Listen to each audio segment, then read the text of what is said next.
This was preceded by introduction of the standing deposit facility, that is the SDF, at a rate 40 basis points higher than the fixed rate reverse repo. Thus, the effective rate hike since April last year has been 290 basis points, 290 basis points.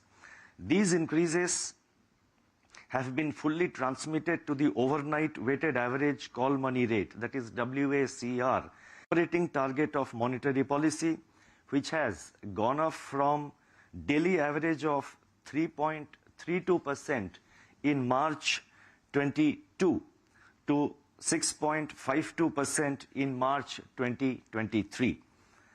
It is now necessary to evaluate the cumulative impact of these rate hikes. Under these circumstances, we have to be extremely prudent in our actions.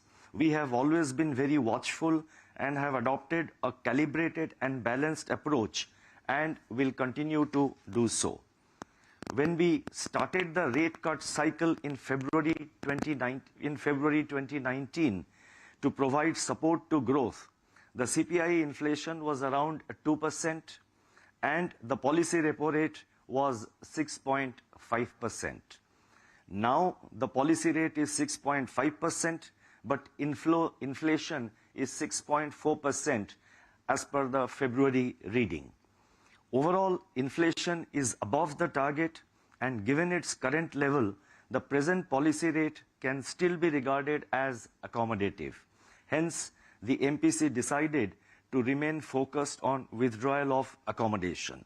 What I now propose to do is to just briefly state about the growth and the inflation scenarios, and I will then try and sum up the broad approach which the monetary policy committee has taken, and I think that will give even greater clarity of what the monetary policy committee is doing. So, let me first take up growth. As stated earlier, India's real gross domestic product, that is GDP, is expected to have recorded a growth of 7% in 2022-23. Hence, economic activity remains resilient.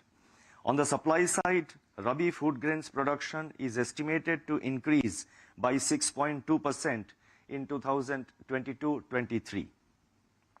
PMI manufacturing remained robust at 56.4 in March, recording expansion for 21 consecutive months due to favorable domestic demand. Service sector activity exhibited buoyancy. PMI services remained in expansion zone at 57.8 in March, driven by favorable demand conditions and new business gains. Aggregate demand conditions were resilient in Q4 of 22-23, even as private consumption showed some signs of slowdown. Urban demand indicators like passenger vehicle sales and credit card spending registered robust growth in February,